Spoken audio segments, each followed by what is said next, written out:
اعوذ باللہ من الشیطان اللعین الرجیم بسم اللہ الرحمن الرحیم وصلی اللہ علی محمد وآل بیتہ الطیبین الطاہرین المعصومین۔ بارگاہ ملکوتی امیر المومنین صلوات اللہ وسلامہ علیہ سے امیر المومنین صلوات اللہ وسلامہ علیہ کی ولادت باسعادت کے متعلق سلسلہ گفتگو اس مقام پہ پہنچا تھا، اور گزشتہ گفتگو میں ہم نے سیرت امام علی علیہ السلام کا یہ حصہ عرض کیا تھا کہ رسول خدا نے حضرت علی ابن ابی طالب کی تربیت خود فرمائی اور صفات کریمہ کو نفس امیر المومنین میں یوں راسخ و پیوستہ فرما دیا کہ نتیجتاً علی ابن ابی طالب کو رسول خدا سے ایسی محبت ہوئی کہ جب بھی کوئی امیر المومنین سے پوچھتا کہ آپ کی رسول خدا سے محبت کیسی تھی تو آپ یہ فرماتے ہوئے نظر آتے تھے، کان واللہ احب الینا من اموالنا و اولادنا و امہاتنا ومن الماء البارد علی الظمأ۔ رسول خدا ہمیں اپنے اموال، اولاد، ماؤں اور شدید پیاس میں ٹھنڈے پانی سے پیارے تھے۔ امیر المومنین کی رسول خدا سے محبت کا یہ عالم تھا کہ ان کی خدمت خود کرتے تھے۔ جب کوئی کام رسول خدا کرنے کا ارادہ کرتے تو آپ آگے بڑھ کر اپنے ہاتھوں سے اس کام کو انجام دیتے، حتیٰ کہ رسول خدا صلی اللہ علیہ وآلہ وسلم اگر بیٹھنا بھی چاہتے تو علی ابن ابی طالب کے ساتھ ٹیک لگا کر بیٹھتے۔ امیر المومنین کی خصوصیات میں سے ایک امتیازی عمل جو کسی صحابی نے رسول خدا صلی اللہ علیہ وآلہ وسلم کے حق میں نہ کیا وہ یہ تھا کہ آپ علیہ السلام اپنی دعاؤں میں رسول خدا صلی اللہ علیہ وآلہ وسلم کی مجد و ثنا اور تعظیم و تکریم بیان فرمایا کرتے تھے۔ ہم ان دعاؤں میں سے چند کلمات مومنین کرام کی خدمت میں پیش کرتے ہیں، اگرچہ بہت زیادہ طویل دعائیں ہیں۔ فرمایا اللہم فخص محمدا بالذکر المحمود والحوض المورود۔ اے اللہ محمد کو ذکر محمود اور اس حوض کے ساتھ خاص فرما جس پہ خوش نصیب ہی وارد ہوں گے۔ اللہم آت محمدا صلواتک علیہ وآلہ الوسیلۃ والرفعۃ والفضیلہ۔ اے اللہ محمد کو وسیلہ، بلندی اور فضیلت سے نواز۔ اللہم اعط محمدا صلواتک علیہ وآلہ من کل کرامۃ افضل تلک الکرامہ ومن کل نعیم اوسع ذلک النعیم۔ اے اللہ محمد کو اپنی تمام کرامات میں سے افضل ترین کرامات عطا فرما اور اپنی تمام نعمتوں میں سے وسیع ترین نعمت سے بہرمند فرما۔ اللہم رب البلد الحرام ورب الرکن والمقام ورب المشعر الحرام ورب الحل والحرام بلغ روح محمد عنا السلام۔ اے اللہ، اے شہر حرمت کے پالنہار، اے رکن و مقام کے پروردگار، اے مشعر الحرام کے رب، اے حل و حرام کے خدا، روح محمد کو ہماری طرف سے بہترین سلام پہنچا۔ متواتر روایات ہیں کہ رسول خدا پہ نازل ہونے والی وحی کو جناب امیر خود لکھا کرتے، اور وحی الہی اور سور قرآنی میں سے کئی سورتوں کو علی ابن ابی طالب نے خود اپنے ہاتھوں سے قلم بند فرمایا۔ قرآن کے حروف پہ سب سے پہلے نقطے لگوانا بھی مولا علی ابن ابی طالب کا ہی طرۂ امتیاز ہے۔ اسی طرح رسول خدا کے عیسائیوں اور دیگر مذاہب کے لوگوں کے ساتھ طے پانے والے معاہدوں اور صلح جات کے عہد ناموں کو قلم بند کرنے کی ذمہ داری بھی مولا علی ابن ابی طالب ہی کے ذمہ تھی۔ مورخین نے لکھا ہے کہ صلح حدیبیہ کے وقت امام علیہ السلام نے صلح نامہ لکھا جس میں اسم محمد کے ساتھ رسول اللہ لکھا، تو مشرکین اعتراض کرنے لگے کہ آپ نے اپنے نام کے ساتھ رسول اللہ کیوں لکھا ہے، اسے نہ لکھیں، یعنی رسول اللہ کو مٹا دیں۔ کیوں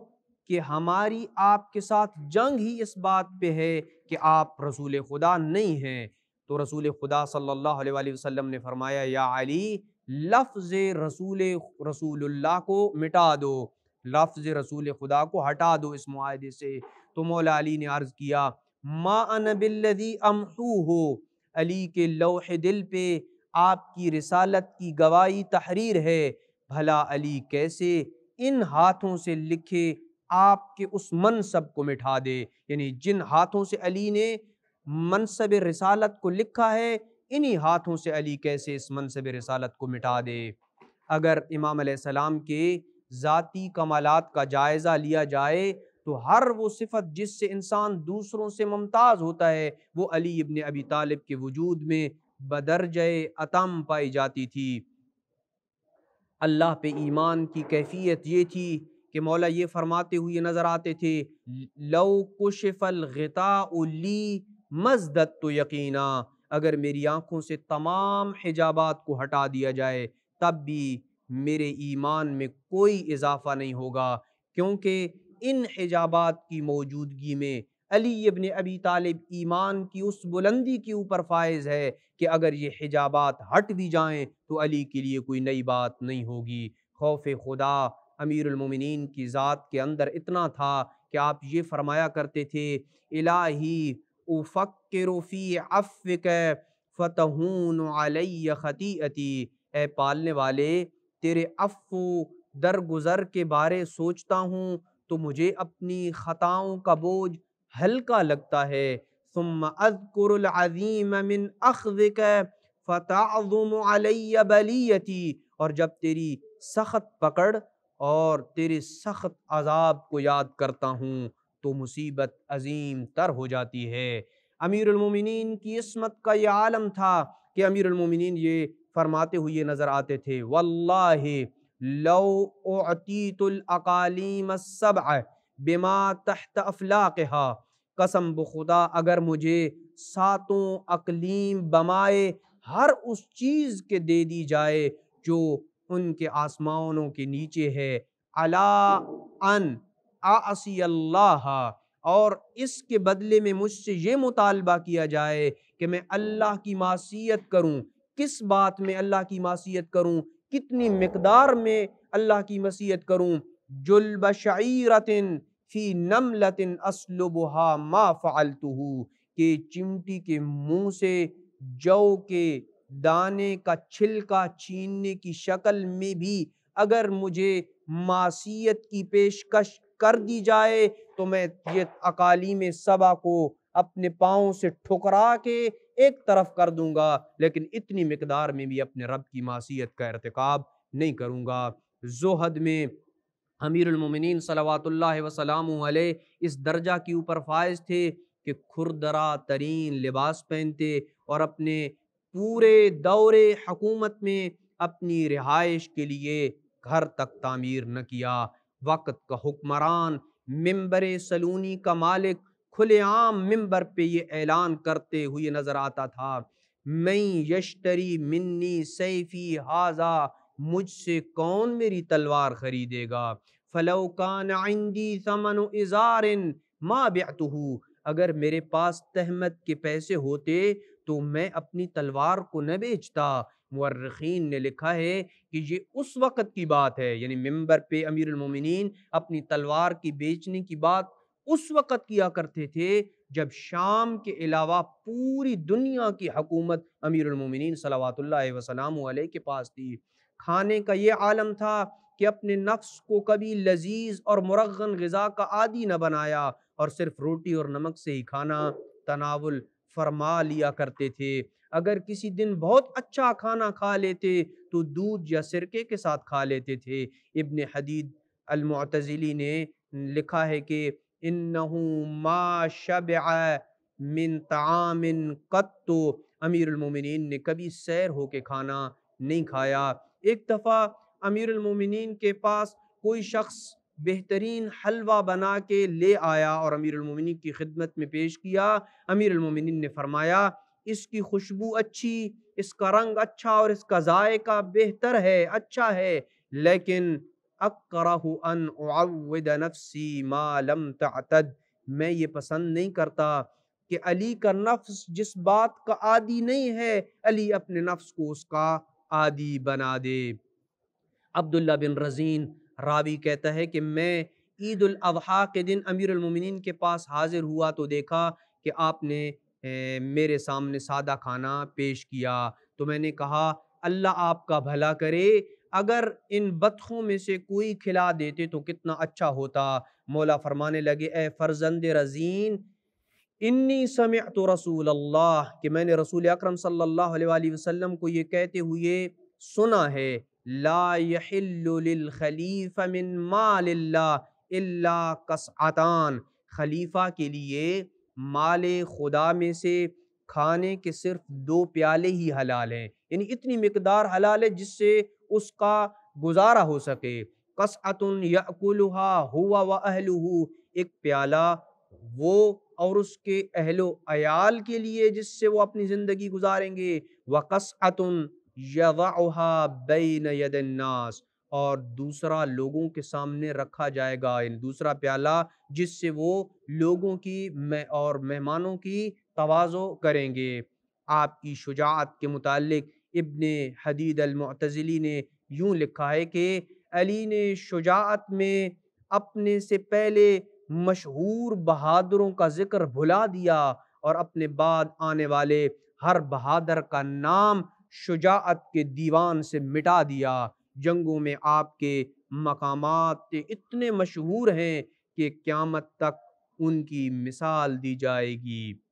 آپ ایسے شجاع تھے جس نے کبھی میدان سے فرار نہیں کیا، کسی فوج سے کبھی آپ نہ ڈرے، جس سے بھی مبارزت کی اسے فی النار کیا، کبھی ایسی ضرب نہیں لگائی کہ پہلی کے بعد پھر دوسری ضرب لگانے کی ضرورت پڑتی۔ اسی وجہ سے حدیث میں ہے کانت ضرباتہ وطرا، علی ابن ابی طالب کی ضربت ایک ہی ضربت ہوتی تھی اور دوسری ضربت کی ضرورت نہ پڑتی تھی۔ امیر المومنین کے حلم اور بردباری کی طرف نگاہ دوڑائی جائے تو امام علیہ السلام کا ایک غلام تھا، امام علیہ السلام نے اپنے غلام کو بلایا، اس نے جواب نہیں دیا، امام نے دوسری مرتبہ پھر تیسری مرتبہ اسے آواز دی، اس غلام نے کوئی جواب نہیں دیا اور امام کی طرف نہیں آیا۔ امام علیہ السلام نے اسے کہا ما حملک علی ترک اجابتی، کیا ہوا کہ تم نے میری آواز پہ لبیک نہیں کہا اور میں بلاتا رہا تم نے جواب نہیں دیا؟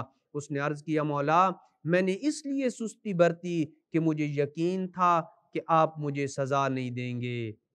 تو امام علیہ السلام کا دل خوشی سے لبریز ہو گیا اور فرمانے لگے الحمدللہ الذی جعلنی ممن یأمنہ خلقہ، حمد ہے اس اللہ کی جس نے مجھے ان میں سے قرار دیا، ان لوگوں میں سے قرار دیا جن سے اس کی مخلوق امان کا احساس کرتی ہے۔ پھر فرمایا امضِ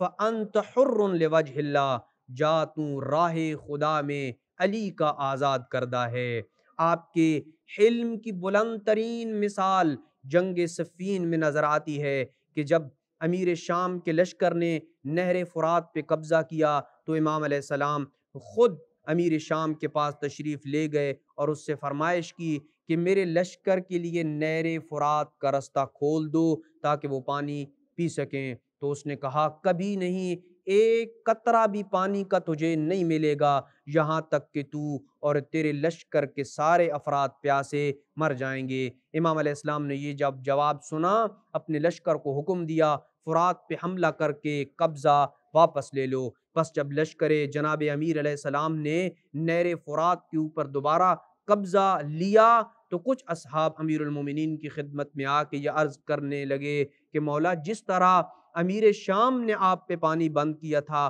آپ بھی ان پہ پانی بند کر کے ان کی موت کا سامان فراہم کریں۔ امیر المومنین نے کیا ہی پیارا جملہ فرمایا، فرمایا لا واللہ لا اکافئہم بمثل فعلہم، نہیں اللہ کی قسم میں ان کے ساتھ انہی جیسا سلوک روا نہیں رکھوں گا جیسے انہوں نے کیا۔ اگر علی بھی ویسا کرے تو پھر علی میں اور ان میں فرق کیا ہوگا؟ افسحوا لہم عن الشریعہ، ان کے لیے گھاٹ خالی کر دو اور پانی بند کر کے انہیں مارنے جیسی بزدلانہ حرکت علی کر ہی نہیں سکتا، کیونکہ ففی حد السیف ما یغنی عن ذلک، کیونکہ تلوار کی دھار میں، بلکہ اگر یوں کہوں گا تو مبالغہ نہیں ہوگا، علی کی تلوار کی دھار میں وہ طاقت ہے جو ہمیں اس بزدلانہ فعل سے بے نیاز کرتی ہے۔ اس لیے علی انہیں تلوار سے مارے گا، پانی بند کر کے نہیں مارے گا۔ دعا ہے کہ خدا ہمیں اسوہ حیدری پہ کاربند رہنے کی توفیق نصیب فرمائے۔ وصلی اللہ علی محمد وآل بیتہ الطیبین الطاہرین المعصومین۔